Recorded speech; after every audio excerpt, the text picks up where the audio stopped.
2025 is right around the corner, so it's about time to take a look at what games are on the slate for next year. As a disclaimer, all of these games are planned for 2025, but that doesn't mean some of them won't get delayed. This is my personal list, but there's sure to be some games I've missed. Let me know your most anticipated games in the comments. Number 10. Monaco 2.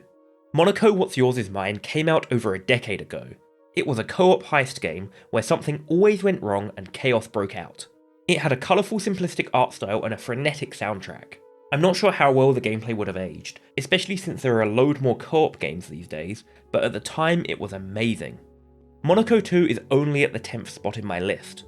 The art style is completely different, and while it is higher fidelity, I feel that it's missing some of the character of the first game. There's also a shift towards procedurally generated levels, which could make or break the game. Despite my reservations, I'm excited to try out this game. I'm always looking for local co-op games, and if Monaco 2 manages to capture the spirit of the original, it's sure to be a good time. Number 9. Hyper Light Breaker. This game has come under some criticism as a sequel to Hyper Light Drifter. The games appear to have almost nothing in common. Despite that, there's still a ton to like about Breaker. It looks gorgeous, the gameplay seems fluid, and it has a proven team behind it. Breaker also looks to bring some twists to the action roguelike genre. The game boasts open worlds with a heavy exploration focus. The environments look stunning, and although the style is different, there's clear inspiration from Drifter. Hyper Light Drifter had a unique atmosphere and fantastic gameplay, and I'm keen to see Heart Machine's take on the roguelike genre. Number 8. Fatal Fury, City of the Wolves. After 26 years, there's finally going to be another Fatal Fury game. I'm unfamiliar with SNK games, but there's no doubting the legacy behind the series. As a huge fighting game fan, I'm eager to jump into this game and see how it plays. I've always been a bit put off from the KOF franchise, but Fatal Fury is a more traditional 1v1 fighting game, and City of the Wolves looks gorgeous. Fatal Fury comes early in 2025 and is one of the 2 fighting games on this list. As someone whose 2D fighting game experience has always drifted more towards Capcom and Arc System Works, I think it's finally time to jump into an SNK game. It's hard to say if the game will grip me as much as Street Fighter 6, but I'm certainly going to try my best to learn its systems. Number 7. Fable. Fable is getting a reboot. The first game was one of my childhood favourites, but I didn't care for the sequels. The series has had a turbulent history, making it a risky pick for this list. The trailers seem like they're striking the right tone, and there's clearly a high budget behind the game. They've even got big names like Richard Ayoade and Matt King involved. The game is a complete reboot, so it's hard to know what to expect. It's being developed by Playground Games, the devs behind the Forza Horizon series. I've heard good things about those games, but this is their first RPG. I'm cautiously optimistic. Number 6. ZeroSpace. This entry is a bit of a cheat. There's actually a ton of RTS games coming in 2025, and I wasn't sure which one to put on the list.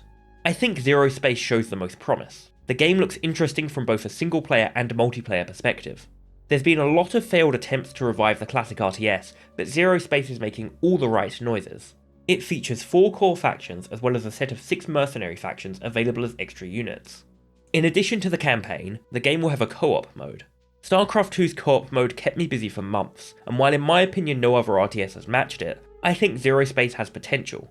ZeroSpace also includes a competitive multiplayer mode. I'm unsure if I'm interested in that side. The mercenary factions will allow for more variety, but also sounds like a nightmare to balance. As always with RTS games, my excitement is a bit dampened. Just about every exciting RTS project post StarCraft 2 has been hit with some kind of issue.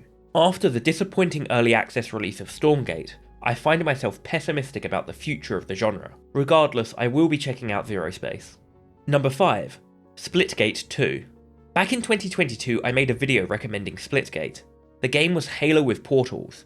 It wore its inspiration on its sleeve, with every weapon being a reskinned Halo weapon. In addition to the extra depth added by the portals, the game had a solid foundation. With strong gameplay across a ton of modes and maps, I found Splitgate to be a more enjoyable Halo experience than the actual recent Halo games. Splitgate 2 makes some major changes to the formula.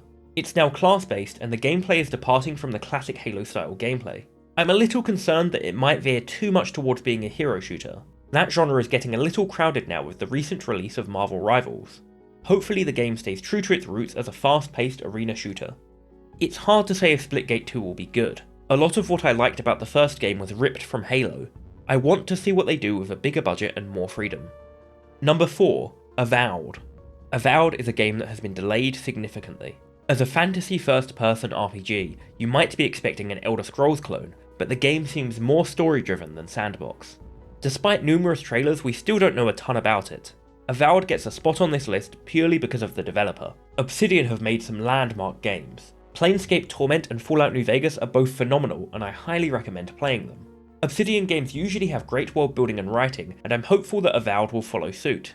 Not all Obsidian games end up hitting the mark, but I have a good feeling about this one. Number 3, Nivalis.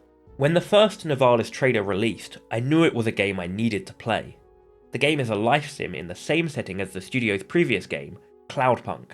Rather than the usual action-filled cyberpunk games, Nivalis takes a slower pace. It's a game about living in a futuristic city in the clouds. The gameplay revolves around managing restaurants and nightclubs. There's a real focus on immersion. The game wants you to feel like you're living in the city. It's a slower pace of game. Nivalis is one of the most interesting games coming out next year. It's going to depend heavily on the execution, but they've sucked me in with the premise. Number 2, Slay the Spire 2. Slay the Spire was a genre-defining game. Although it wasn't the first roguelike deck builder, it set the standard for the genre. Every game that's come since has used it as a template, and its mechanics are everywhere, with good reason as well. It's one of the most tightly designed card games I've ever played. Slay the Spire 2 looks to shake some things up while keeping the core gameplay the same. While little detail has been given about Slay the Spire 2, none is really needed. If you've played the first game, you know what to expect. This game is a surefire pick for one of the best of the year. I spent over 100 hours in the first game, and I fully expect the same for the second. I can almost guarantee that this will be an amazing game. Number 1, 2XKO. My most anticipated game of 2025 is 2XKO. 2XKO is a 2v2 fighting game set in the League of Legends universe. This is a bit of a cheat pick as I've already played this game in the alpha. Not only does the game feel great to play, it also brings a lot of new ideas to the table. The Fuse system allows for expressive gameplay, and the active tag mechanic adds an ocean of depth. The Cannon brothers who are leading development are fighting game legends. Old heads will know them from Shoryuken.com, founding Evo, creating GGPO rollback netcode, or developing Rising Thunder. As a fighting game fan, there's a lot of reason to be excited about 2XKO. Even if you're not currently a fighting game fan, the Duos mode provides a great opportunity to jump in with a friend. That's all for this list. If you've enjoyed it, make sure to like and subscribe. If you don't know my channel, I mostly make the Evolution of Zelda series, which has been on an unplanned break for a while, but will be returning early in the new year. I also play Street Fighter semi-competitively, and will start streaming soon. Thanks for watching, I'll see you all next time.